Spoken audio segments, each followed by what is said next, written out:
आपण घर चालवतो त्यावेळी ते 1,500 रुपये आपल्याला पुरतात का? तर त्याला फक्त काय होतं की आम्हाला ह्या लाडक्या भावाने हे दिलं ते दिलं, पण त्यांनी अभ्यास केला पाहिजे की आपले पैसे कुठं जास्त जातात. बंटी पाटील साहेब आम्हाला अगदी वरदहस्त म्हटलं तरी चालेल लागलेले आहेत. त्याच्या दृष्टीतून आम्ही हे सगळं करणार आहोत. सत्तेत असो नसो आम्ही नेहमी वर्षानुवर्ष त्यांच्या संपर्कात असतो सर्व मतदारांच्या, त्यामुळे मला ही टप अजिबात वाटत नाही. 16 तारखेचा निकाल काय असेल? महाविकास आघाडी.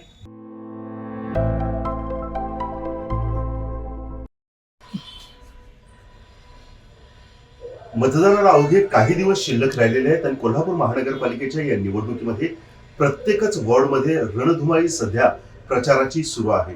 प्रत्येक उमेदवार आपल्या पॅनलचं आणि आपलं मत, आपला अजेंडा हा मतदारांच्या पर्यंत पोहोचवत आहे. कोल्हापूर महानगरपालिकेच्या या निवडणुकीमध्ये हार्ट ऑफ द सिटी हे राजारामपूरकडे पाहिलं जातं. या राजारामपुरीमध्ये देखील एक लक्षवेधी लढत आपल्याला पाहायला मिळणार आहे. या ठिकाणी थेटपणानं महाविकास आघाडी विरुद्ध महायुती अशी ही लढत या ठिकाणी होणार आहे. महाविकास आघाडीमधून सर्वसाधारण महिला या प्रवर्गातून अश्विनी अनिल कदम ह्या निवडणुकीच्या रिंगणामध्ये आहेत आणि त्यांचं पॅनल देखील महाविकास आघाडीच्या माध्यमातून निवडणुकीला सामोरं जात आहेत. तर कोणते असे मुद्दे आहेत की जे मतदारांना भावत आहेत, कोणता विकासाचा अजेंडा घेऊन ते मतदारांच्या पर्यंत पोहोचले आहेत, याबद्दल थेट रीतीनं आपण त्यांच्याशी बातचीत करूया. आपल्यासोबत आहेत प्रभाग क्रमांक 15च्या काँग्रेसच्या उमेदवार अश्विनी अनिल कदम. अश्विनी, नमस्कार. माझं नाव अश्विनी अनिल कदम. प्रभाग 15 मधून मी उभी आहे. काकी, एक प्रश्न मला विचारायचा होता की आता प्रचाराचा जवळपास आता हा शेवटचाच आठवडा चालू आहे. तुम्ही घर टू घर प्रचार करतात. सकाळ उठल्यापासून तुम्ही सगळेही या प्रचारामध्ये राबतात. काय जाणवतं मतदारांच्या मनामध्ये, काय सध्या चालू आहे? मतदारांच्या मनामध्ये एक प्रकारचं असं आहे की कुठलाही उमेदवार जर आला तर तो फक्त निवडणुकीपुरता मागण्यापुरताच येतो आणि त्या प्रभागात फिरत नाही. अच्छा. तर माझं एक पाहण्यात असं आलेलं आहे की पूर्वी जे रस्ते वगैरे होते ते सगळे तसेच होते, पण माझ्या भागामध्ये माझे मिस्टर हा मध्ये जो प्रशासनाचा काळ होता त्या अवधीमध्ये मोहल्ला माझ्याकडे होता, परत टाकाळा, टेमलाई नाका आणि राजारामपुरीतले चांगलं म्हणजे ठिकाण म्हणजे माळी कॉलनी. तर त्या ठिकाणामध्ये माझ्या मिस्टरांनी प्रशासनाच्या काळामध्ये 2.5 कोटीची कामं केलेली आहेत. मग तिथं पूर्वी जे बाग बगीचे वगैरे आहेत तिथं काही विकास झालेला नाही. परत ज्येष्ठांसाठी विरंगुळा केंद्र नाही आहेत. पाण्याची तर समस्या आहे आणि ड्रेनेजचं महत्व जरा करायला पाहिजे. खरं म्हणजे आता आपण उल्लेख केलाच आहात तर गेले 10 वर्ष कोल्हापूरमध्ये निवडणुका नाही झाल्या, प्रशासक राज होतं. या प्रशासक राज्यामध्ये नागरिकांचे मूलभूत जे प्रश्न आहेत, गटर, पाणी, कचरा उठाव यासारखे प्रश्न सुटलेले जाणवतात तुम्हाला, की याच्याबद्दलच्या तक्रारी तुम्हाला मतदारांकडून ऐकाव्या लागल्या? आता मी 4 प्रभागामधून हिंडत आहे, तर काही प्रभागामध्ये की जाणवलं मला की पाण्याचा प्रश्न सुटलेला नाही. अच्छा. परत ड्रेनेजचा काहीतरी प्रभाग कुठे सुटलेला नाही. पण आम्ही आमचं जे हे पॅनेल उभा केलेलं आहे त्यामध्ये आमचे जे हे सगळे उमेदवार आहेत उभा केलेले आहेत त्यांच्या परीने त्यांनी भरपूर म्हणजे अशी कामं केलेली आहेत. खरं म्हणजे तुमचं जे पॅनल आहे ते प्रत्येक पॅनल मध्ये विद्यमान सगळेजण नगरसेवकांचा वारसा घेऊन, कारण तुमची टॅगलाईनच आहे की जनसेवेचा वारसा घेऊन आम्ही निवडणुकीमध्ये उतरलेले आहोत. तर मला हे विचारायचं की मग अशी सुरुवातीला मी म्हटलं त्या पद्धतीने की 10 वर्ष निवडणुका नाही झाल्या. पद असो अथवा नसो, कदम परिवार हा नेहमीच समाजसेवेमध्ये असतो. तर या 10 वर्षामध्ये आपल्या परिवाराच्या माध्यमातून नागरिकांसाठी काय केलं आपण? नागरिकांसाठी आम्ही आता ह्या ज्या सुविधा, रस्ते वगैरे नव्हते, लाईट्स वगैरे नव्हत्या, त्या आम्ही केलेल्या आहेत सुविधा माझ्या मिस्टरांनी आणि माझा मुलगा आम्ही कदम आणि कदम माझे मिस्टर त्यांनी गेले 30 वर्ष या राजकारणामध्ये आहेत. सत्ता असो वा नसो, पण ज्यावेळी लोक येतात की आपल्याकडे एखादी अडचण सोडवण्यासाठी ते आम्ही भरपूर प्रमाणात सोडवलेले आहेत अडचणी.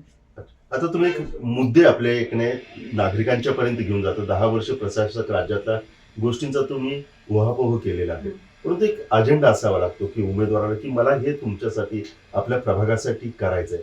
तर अशी ब्ल्यूप्रिंट आपण कुठली घेऊन मतदारांच्या पर्यंत निघालेलं की मला तुम्ही मत द्या कारण मला हे आपल्या प्रभागासाठी करायचंय? आपल्या प्रभागासाठी आता खरं म्हणजे कसं आहे बगीचे वगैरे जे आहेत, हं. ज्येष्ठांसाठी विरंगुळा केंद्र असेल, हो. योगाचे केंद्र असेल, हे मला करायचं आहे. हं. परत ड्रेनेज विभाग आहे तो, आणि गटर्स, हं. आणि पाण्याचा जो एक प्रवाह येत असतो त्याचा नीट कचरा वगैरे हे घालवायचं आहे. अच्छा. मी सुरुवातीलाच म्हणालो की राजारामपुरी हे हार्ट ऑफ द सिटी हो, ऑफ कोल्हापूरचं आहे आणि विशेषतः इथं व्यापारी पेठ आहे. हो. तर सुरक्षेच्या दृष्टिकोनातून, कारण आम्ही अनेकदा या ठिकाणाहून प्रवास करतो तेव्हा पार्किंगच्या अनेकदा समस्या निर्माण होतात, तर या दृष्टिकोनातून सुद्धा आपण काय करणार आहात का?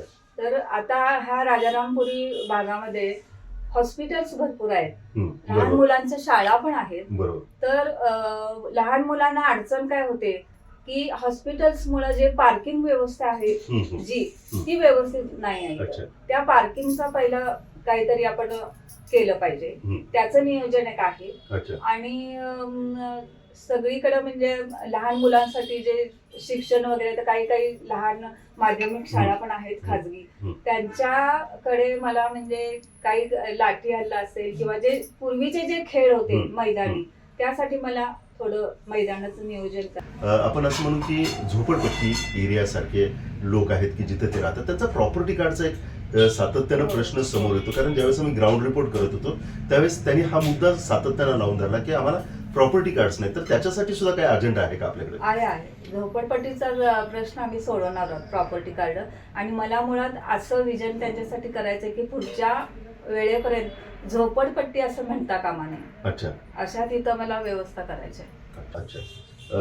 आपण ह्या गोष्टींचा उल्लेख केलाच, पण आपण स्वतः एक महिला आहात, तर महिलांच्या हाताला रोजगार निर्मिती असावी, महिला सक्षम व्हाव्यात, स्वतःच्या पायावरती उभा राहाव्या, या दृष्टिकोनातून महिलांसाठी काही विशेष प्रकारचं काय आपले प्लॅन्स आहेत का? कारण आपला ज्यावेळेस जाहीरनामा जाहीर करण्यात आला त्याच्यामध्ये महिलांना 100% केएमटीचा प्रवास मोफत असणार आहे, आरोग्याच्या दृष्टिकोनातून एक 10,000चा हप्ता सुद्धा देणार आहे. तर आपल्या प्रभागासाठी महिलांसाठी काय अजेंडा आहे का आपल्याकडे? खरं तर सर, माझं 2001 मध्ये मी बचत गटांच्या स्थापना भरपूर केलेल्या आहेत. अच्छा. आणि त्या योगायोगानं मला आता म्हणजे ह्या 3 वर्ष झाली असतील, माझ्या मुलग्याच्या मार्फत D2D या मार्गदर्शनाखाली मी जवळजवळ 1000 आहेत लेडीज, त्यांच्या बचत गटातून त्यांनी जे पदार्थ केलेले असतात ते आता सध्या म्हणजे विक्री चालू आहे. अच्छा. हो. विरोधकांचा एक प्रश्न मी तुम्हाला विचारतो, तो असं की लाडक्या बहिणींना एक नाही, सध्या लाडक्या बहिणी हे प्रत्येक निवडणुकीमध्ये गेम चेंजर ठरलेले आहेत. तर यावेळेसच्या लाडक्या बहिणी महाविकास आघाडीच्या बाजूला राहतील का महायुतीच्या बाजूला राहतील? आता कसं आहे, आमचे ज्येष्ठ नेते बंटी पाटील साहेब जसं बोलले की कोल्हापूर कसं तुम्ही म्हणताय तसं, ह्या घडवणीच्या दृष्टीतून प्रत्येक महिलेनं आपण घर चालवतो त्यावेळी ते 1,500 रुपये आपल्याला पुरतात का, तर त्याच्याऐवजी ते आपण घेत असतो त्यावेळी दुसरीकडे आपलं त्याच्यातून दुसरा पैसा कुठे कुठे कर लावलेले आहे, जीएसटी सारखे वगैरे, हे महिलांना अजून समजत नाही. त्याला फक्त काय होतं की हा आम्हाला ह्या लाडक्या भावाने हे दिलं ते दिलं, पण त्यांनी अभ्यास केला पाहिजे की आपले पैसे कुठं जास्त जातात, हे त्यांनी नियोजन महिलांनी केलं पाहिजे. आणि त्या धनशक्तीला न भूलता आपली जी आत्मिक शक्ती आहे ती काँग्रेसच खरं म्हणजे हे बळ देणार आणि करणार महिलांना.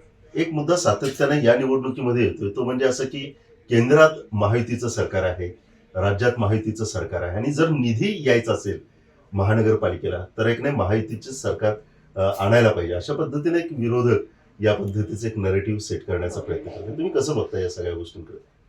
मला तर हे पटत नाही, कारण आपलं जर उमेदवार जर अगदी सक्षम असतील, प्रशासनाचा निधी वरून केंद्रातून ओढून आणण्याची जर धमक त्यांच्यामध्ये असेल तर ते आपण आणू शकतो. आणि आमचे जसे बंटी पाटील साहेब आम्हाला अगदी वरदहस्त म्हटलं तरी चालेल लागलेले आहे, त्यांच्या दृष्टीतून आम्ही हे सगळं करणार आहोत. निवडणुकीला सामोरे जात आहात, आपल्या घरामध्ये सुद्धा आपले पती हे नगरसेवक, त्यांनी जबाबदारी सांभाळली. या निवडणुकीसाठी किंवा या राजकारणामध्ये पाऊल टाकत असताना काही टिप्स दिल्यात का तुम्हाला?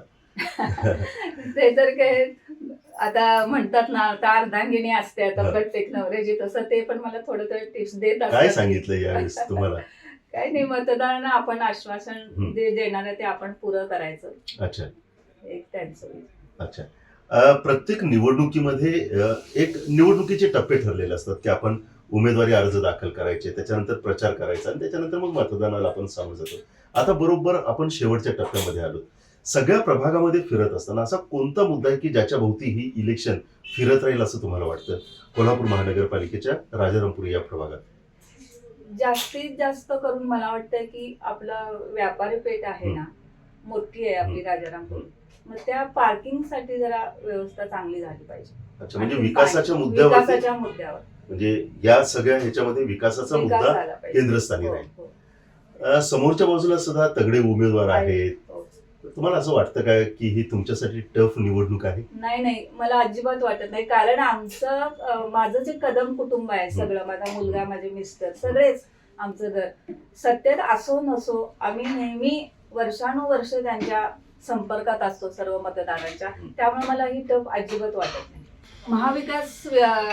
विकासासाठी मला ही माझी जी निवडणूक आहे ती मला टफ वाटत नाही. विजय होणार माझा. एक शेवटचा प्रश्न, शेवटी मतदारांना काय आवाहन करा? माझे उमेदवार पहिले रोहित कवाळे साहेब आहेत, परत संजय मोहिते साहेब आहेत आणि मी अश्विनी कदम. आम्हा तिघांचं महाविकास आघाडीतर्फे हात हे चिन्ह आहे आणि उबाटातर्फे प्रतिज्ञा उत्तुरे वहिनी आहेत. हे सगळे अगदी सक्षम उमेदवार आम्ही आहोत आणि आम्ही सर्व चौघे मिळून की असं एक आमच्या मनात विचार आहे की प्रत्येक प्रभागामध्ये महिन्यातून एकदा मीटिंग घ्यावयाची, म्हणजे काय अडचणी आहेत वगैरे ते सोडवता येऊ शकतील आपल्याला, अशा तऱ्हेने आम्ही प्रत्येक प्रभागात एक मीटिंग घेणार आहोत. आता सध्या 350वी आपली छत्रपती ताराराणींची जयंती आहे. त्या निमित्ताने आपला महिला वर्ग ह्या अगदी त्यांच्यासारख्या नारीप्रमाणे झगडून सर्वांसाठी सुविधा करण्याचा प्रयत्न आम्ही करणार आहोत.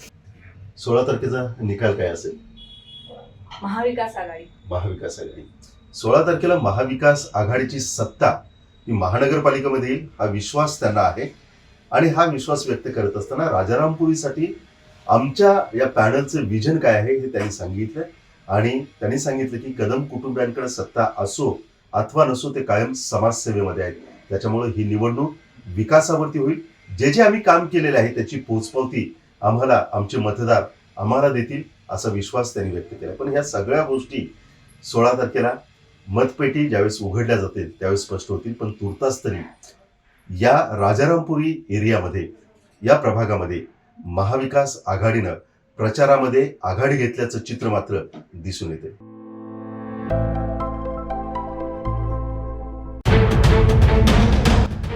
राजकारणातला किंग मेकर, सत्तेच्या सारी पटलावरील वोट कटर, बाजी पलटवणारा गेम चेंजर.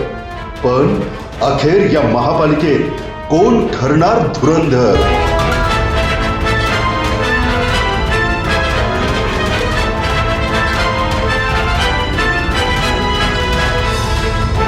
पहा फक्त लाईव्ह मराठीवर.